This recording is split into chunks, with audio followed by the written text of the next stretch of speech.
Hello YouTube, and a very warm welcome back to the channel. And today we are going to be doing a tutorial on how I set up the MCDU, which has been a highly requested video from you guys.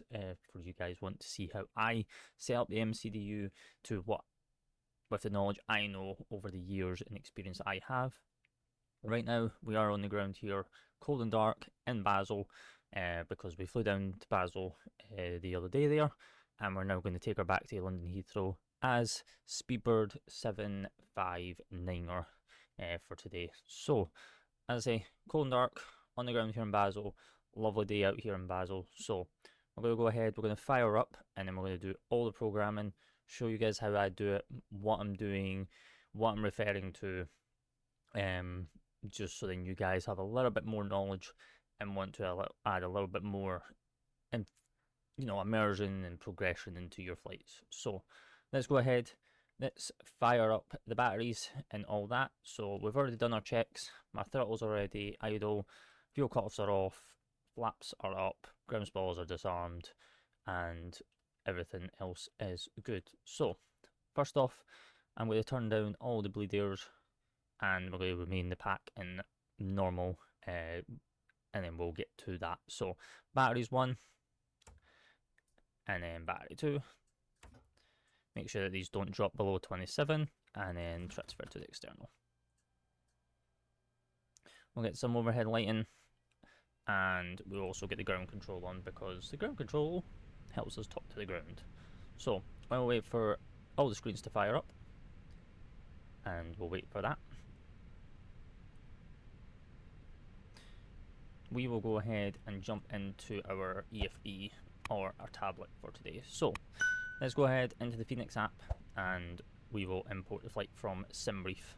So as I say, I've got 43 minutes to head back to Heathrow, which is a good enough turnaround time for just now, but it'll be fine. So we are Basel back to Heathrow, 43 minutes, and we will go ahead and we will look at the pilot brief, just to give you guys a little bit of an understanding of what I'm doing, how I'm approaching stuff, and then leading it into the MCDU. So as we look at the OFP for the day, so we are on page 1 of 9, we are Speedbird 759er, and we are Basel back to Heathrow with a departure time of 14:50, which right now it is 10 past 3, but obviously at this time of this watching we are an hour ahead of Zulu for daylight savings. So we've got about 40 minutes before we've got to head out. We're in an A320, and we're in the registration of Golf Echo Uniform Yankee Tango, which we can confirm by looking at over here and confirming it here as well. So Golf Echo Uniform Yankee Tango, and that is fine. And again, it's just referring us to Speedbird 759er, Basel back to Heathrow, and it's OFP number 1, which is one that you want to really be concerned about, especially if you generate multiple flights. So 30th of May 2026. So we've got a zero fuel weight of 56.1 with a takeoff weight of 61.5 and a landing weight of 58.7. These figures will come very, very important when we start doing our MCDU preliminary and critical data. As I say, we're due out here at 16:50, and then we're due to arrive at 16:35 with a total flight time and air time of, well, block time should I say, not air time, of an hour and 45 minutes. So that's good. It's asking us, so if we come down a little bit more, so route, we're going to be flight level 300 for today, which is very important, so we're going to have to put that in. And then we've got a Mach Tau at top of climb at minus 42 degrees, which we'll input that all in as well. So come down, this is all our fuel data. This is very, very important for us. So right now it's asking us to take 5,621 kilos. Now obviously if you fly on a network, or a network like VATSIM, iVal, stuff like that, you'll want to don't go with this. You'll want to try and plan ahead. So we're in Basel.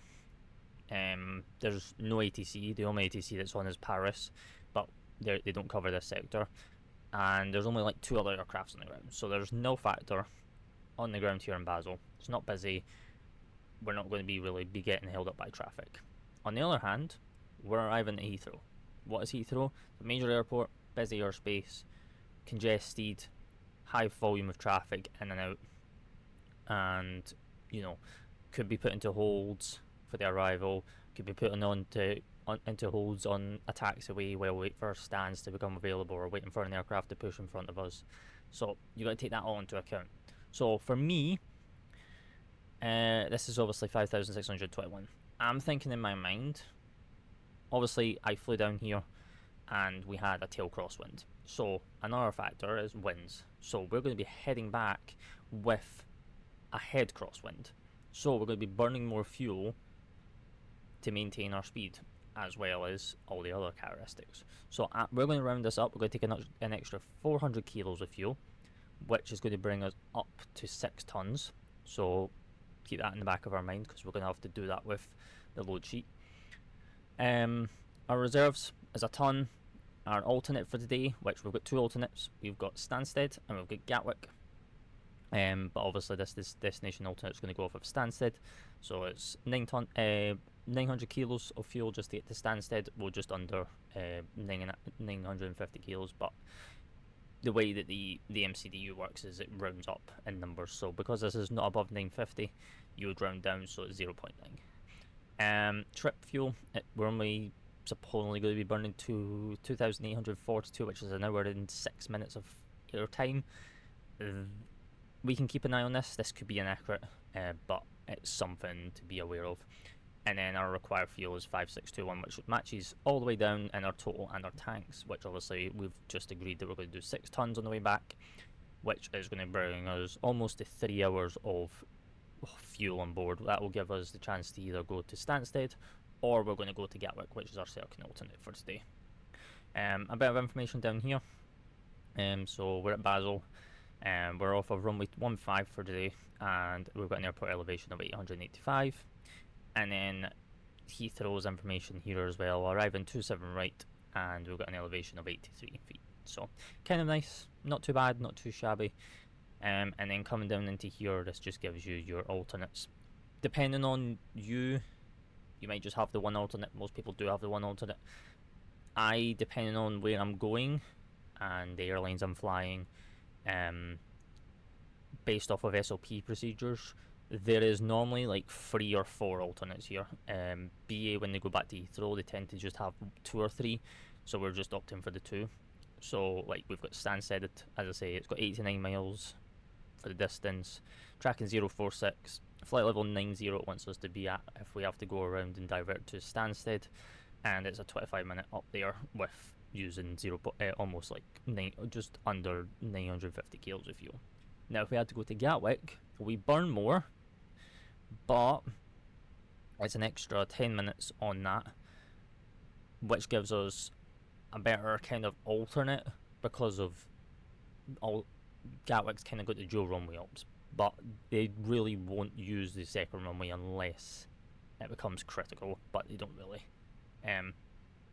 That's fine. So that's this bit reviewed. This is very important data that we're going to be using once we get into the MCDU. So what we're going to do is we're going to get GSX on the go. So what we'll do is we'll come back to the Fenix app, and then we're going to come down to mass imbalance. This is where all your data is going to come in. So we're taking 127 passengers today back to London Heathrow from Basel, with a 1,905 kilograms of baggage and cargo. And as I say, it's pulling from Simbrief, which is 5,621 kilograms of fuel. What you will want to do is we'll want to come into here, change this to 6,000, and then we'll go apply and load. And now this depends on how quick you want to get out and do your thing. But what we're going to do is, because this segment's just going to be showing you guys the MCDU and how I set it all up, I'm just going to go for GSX boarding and refueling, which is going to be full real time. And then we're just going to let GSX do its thing. And then while in the background, we can do some other stuff. So, I can smack B on my keyboard, because I've got it set that way to set the altimeter. So we've got 1019, 1019, 1019 down here in Basel. So, and we can do that once we do the information, because we can pull an ATIS and a weather data into the aircraft. So, what we'll do, we'll just come up back onto the overhead.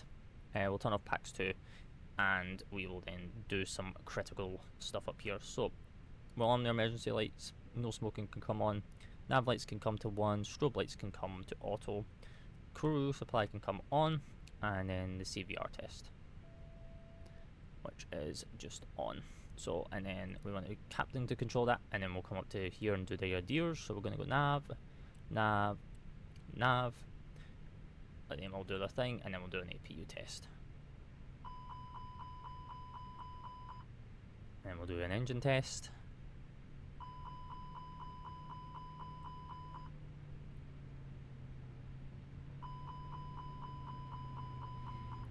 Now, not everyone does these tests. Most people just do the APU test. They really won't be concerned about an engine 1 and engine 2 fire test. Most people are just happy doing an APU fire test, unless they're doing failures and procedures, but that's fine. So fuel pumps remain off until we're fully fueled. These fault lights are okay on the generators, and the pack system. Obviously, I'm not going to get into everything, but for this flight we are packs low. I'm not going to get into full BA or SOP on how they choose and distinguish this, but we're going packs low for this flight, and these airflow systems will change depending on how hot it is in the cabin prior to us pushing in cruise and stuff like that. We don't want it going above and making it too humid in the cabin. So let's go ahead and we can come down into the MCDUs now. So what I like to do is, because I'm flying first officer seat, this will be my main MCDU I'll use. This one's my secondary, so this is one that will have like ATSU, all the ATC information and stuff like that on it. So if I go into flight initialization, it's going to pull everything across,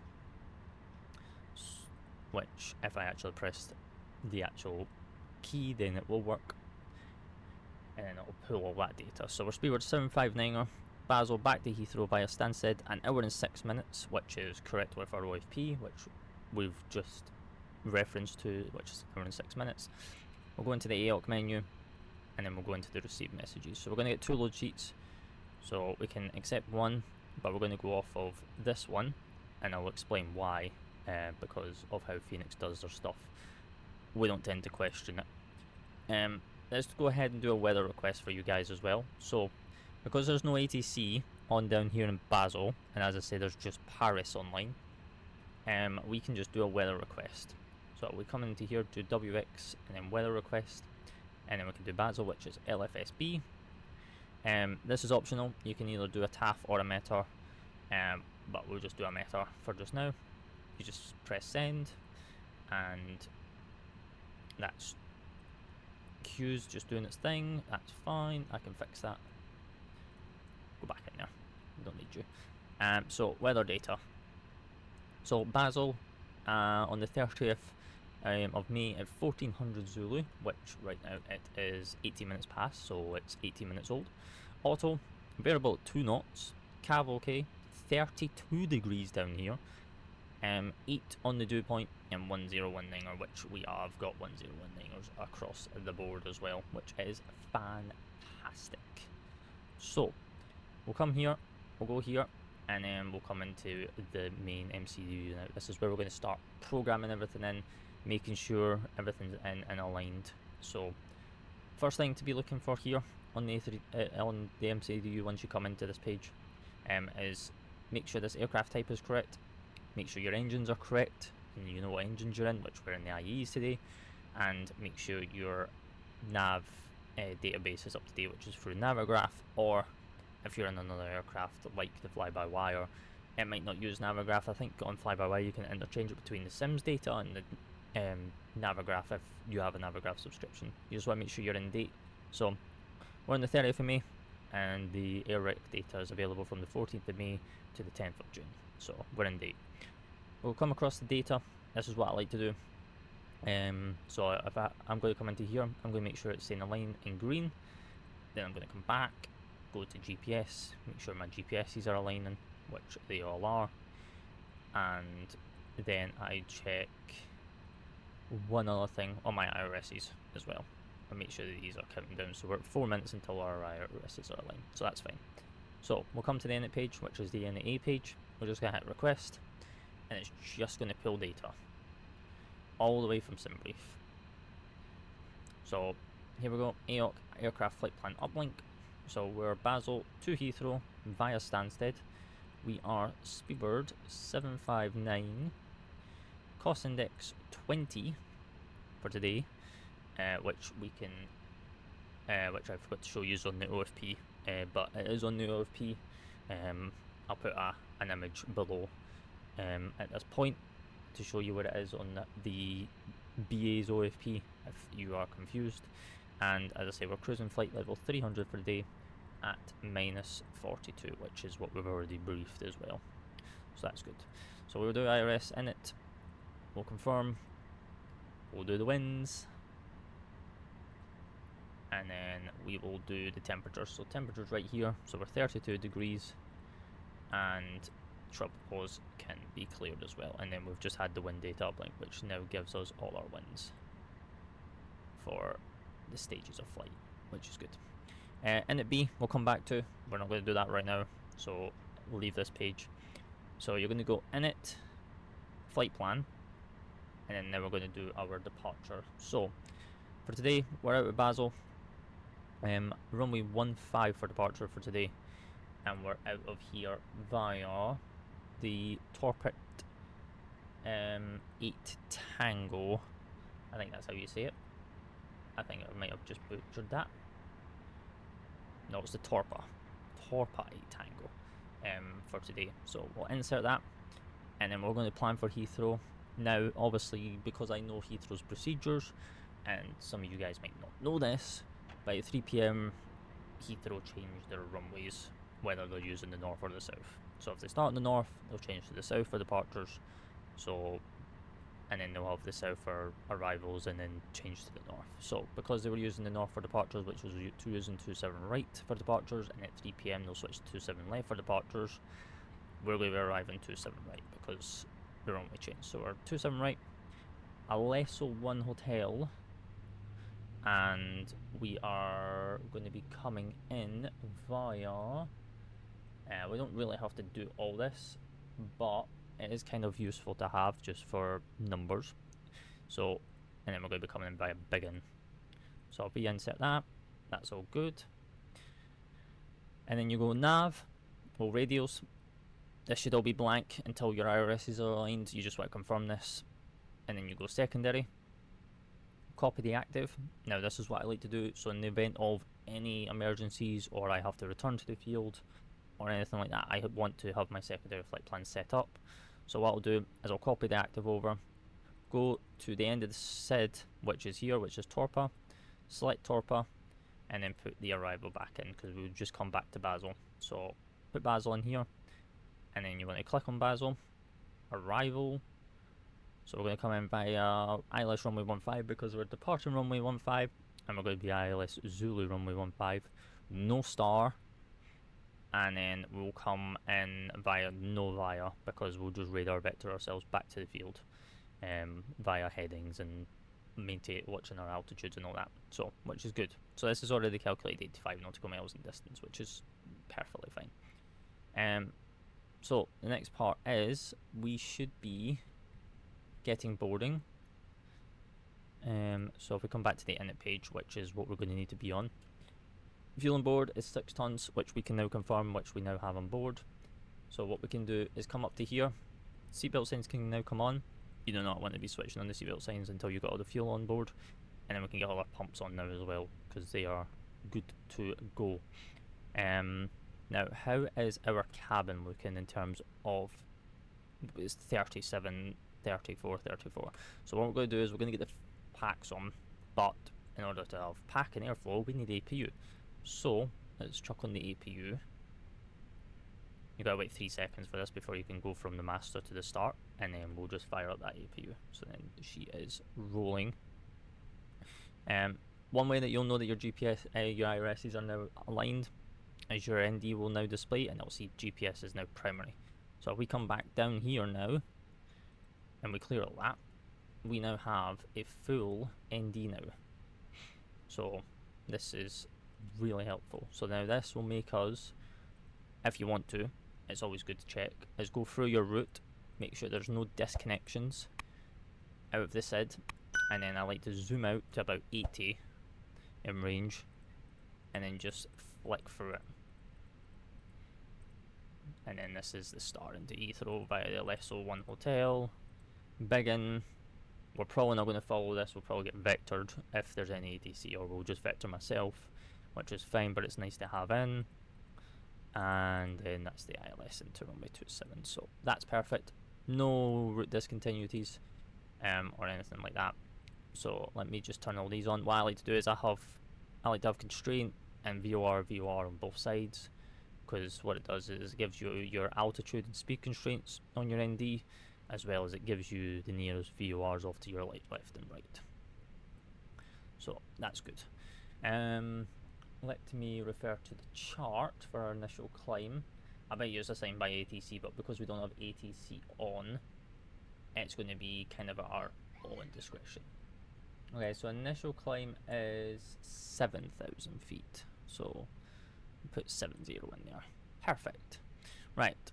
Now that we've got APU online, we need to wait 2 minutes before we turn on the bleed, because you don't want to be putting fumes and exhaust fumes into the cabin, so you want to let it burn that off and exhaust it out the back of the aircraft before putting the bleed air on to then pass air into the cabin. So what we'll do is, while we're waiting on that, we'll go ahead and do some performance data. So Basel, runway 15, it's a dry surface, it's scorching outside. We're going to do flaps 1, forced toga, no, anti-ice, no, because we're not in minus temperatures, it's not raining or anything like that. Packs will be on. We'll sync from the load sheet, so as you see it says preliminary load sheet, which is perfectly fine, it's just a rough calculation until all our fuel and everything's on board. And then we'll just sync this weather, make sure this syncs. So we've got 32 degrees outside and 1019. If you want to check these, you can by just coming down here. 32, 1019. Or you can just check the METAR just to be sure. Intersection. Do we need an intersection departure? Is it going to save us a bit of fuel? Yes. Is it busy? No. Can we plan for it? We can plan for it. We can see if we can do it. But for this instance, we will use the full length. So we'll do full length runway 15. So takeoff data, runway 15, no shift, flaps 1. This is optional to put in. I just know with British Airways and a few other airlines, they don't put this in to their MCDU or the performance data page, so this just gets ignored. And then we've got a flex temp of 68, and then we've got speeds of V1 148, VR 148, and 149 for our V2, and then we've got a clean of 205. We will come back to this. We're not going to put this in right now because this is critical data information, which we're not there just yet until we're fully boarded. So while we're waiting on all of that, some other information I like to do is I like to go into the progress page. I like to put in the departure airfield with the runway and put this into here, which is going to give you your bearing, which is 324, and your distance to go until that runway's threshold. This can kind of help in terms of your navigation, your spatial awareness, and just help you overall if you have a nav failure and you've got to turn to GPS, as well as just keep an eye on your distance to run. If you're too high, you're too fast, you know, to see if you can calculate and be slow enough. Another thing I like to do is I like to put a ring around the departure field. So on the charts, mostly on the approach charts, you'll see a VOR, which is BLM, which obviously you can find what the closest VOR is to you, which is Bravo Lima Mike, and it kind of shows you where it is here by this blue star icon. So that kind of helps, but if you can read charts, it also helps because then you can just grab it. So what I like to do is we'll do Bravo Lima Mike, and then I like to put 25-mile radius around the aerodrome. So if we had to zoom out to 40 miles, you'll see this dashed blue line all the way around the airfield from north to south, and it just covers quite a large distance. This helps with awareness to see how far you are from the field and stuff like that. We are 4 minutes on the APU. Let's get that bleed on and get passengers from not being suffocated. And then what we're going to do is we're going to switch that pack to high just so we can get that air pushing through the cabin as quickly as possible, because, not going to lie, 37 degrees in a cabin full of passengers is not the idealist. So we'll let that cool down now. So we've done that. We don't need to copy over to the secondary data because we'll figure all that out once we depart here. And we are still waiting on boarding to complete, correct? Or is boarding completed now? The best way to tell if boarding's completed is you'll get another message come through saying for your final load sheet, but we've not had that through yet, so we're still waiting. Cabin pressure and temperatures are dropping. We're at 32 now from 36, 31, 31, so pretty good, pretty good. Anything else we need to do? We will remain on the external power for just now. Beacon light can remain off for just now, even though we are on our own power right now. The thing with the Fenix is if you turn the beacon light off and you've got GSX, as soon as you turn this beacon light off, the external power will kick out, and then GSX will try and force into the next stage, which is the to connect the tug and all that, which we don't want to be doing right now. Like, it's too early for all that.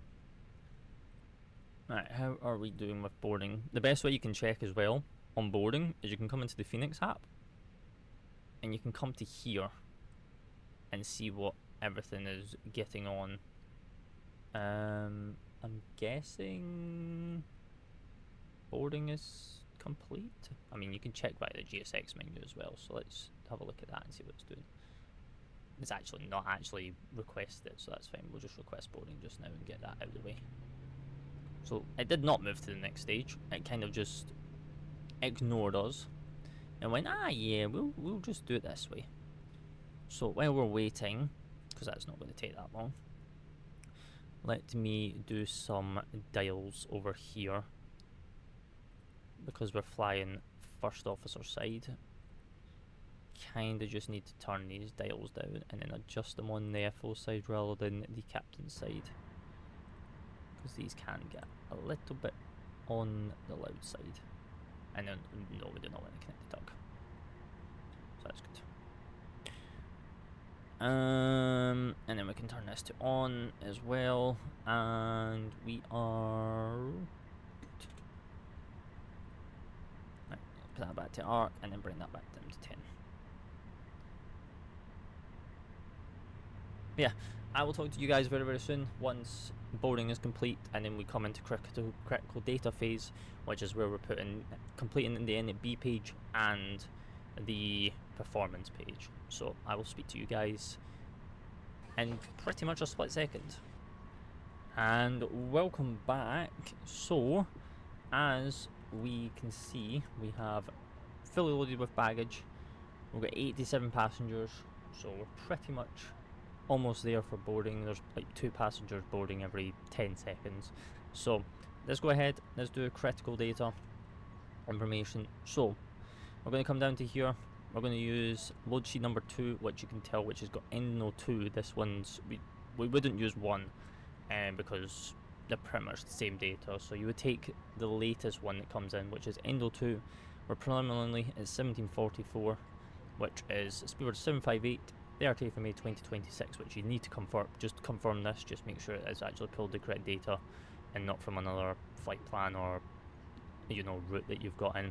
Basel to Heathrow, Golf Echo Uniform Yankee Tango, we're 2 out of 4, and which means Endo 2 out of 4, and our 0 fuel weight, and all our data is here now. So this is what we're going to be using. So We've got a zero fuel weight of 56.1, and then if we go across onto our OFP, which I have up on my screen, but I will also pull it up on screen for you guys, you can see our zero fuel weight is 56.1. So let's go ahead and put that in. So we're on the init page already. You want to just press this arrow to go into the init B, which is very important for us to do. So we are 56.1, and then our zero fuel weight center of gravity, which is on page 2 out of 5, and you can see it right here, which is 33.0.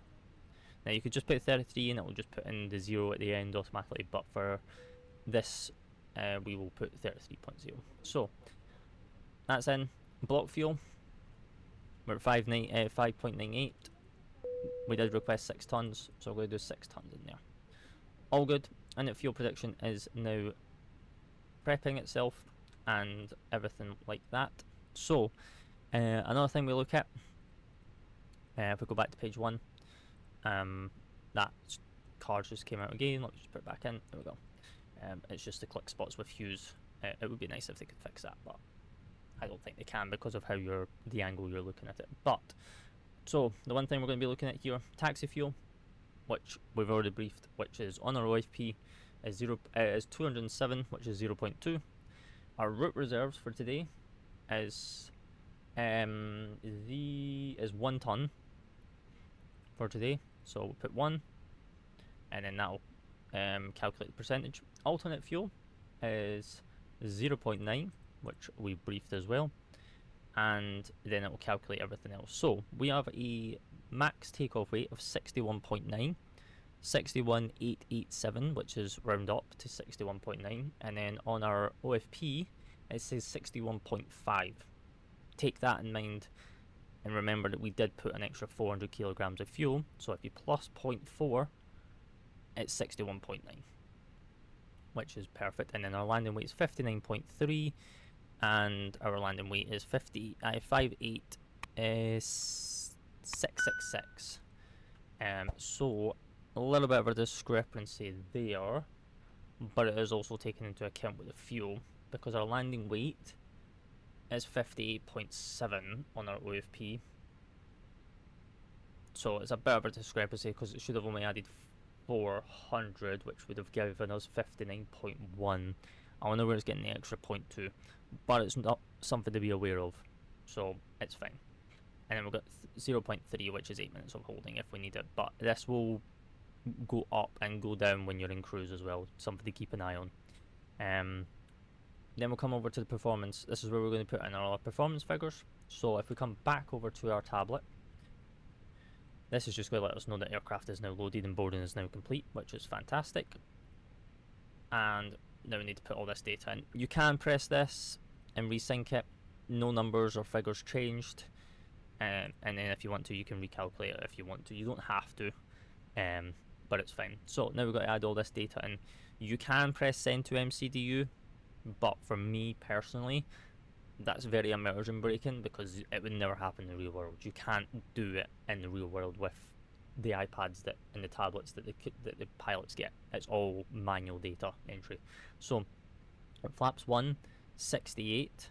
So runway 15, no shift, flaps 1, 68. And then we then have speeds of 148, 148, 149 with a clean of 205. So we need to be keeping an eye on this. So 148, 148, 149. And then we've got a clean of 204 down here, but it's within 5, so it's, you know, it's fine, which is all good in there. Radio navs we can make sure is all in, which it all is.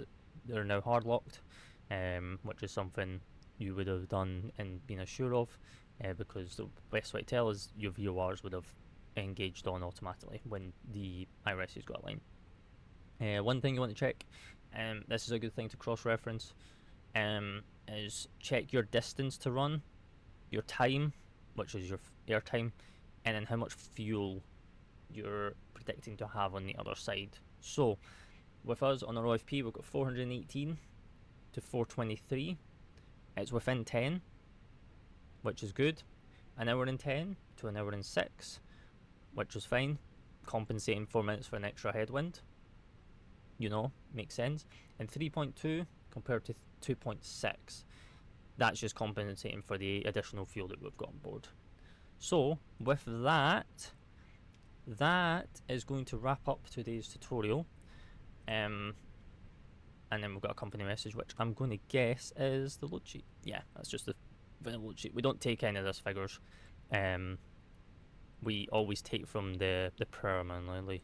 The final load sheet's just something to just cross-reference from, and you don't really take those figures from the knowledge I know. You always take the preliminary. But that's going to wrap up this tutorial. If you did find any of this helpful or any questions, drop a comment below. If it did help you, be sure to drop a like on the video, hit the subscribe button, it's free. Be sure you got the post notification bell on, and I will see you guys in the very friendly skies very, very soon. Till then, happy skies, happy landings.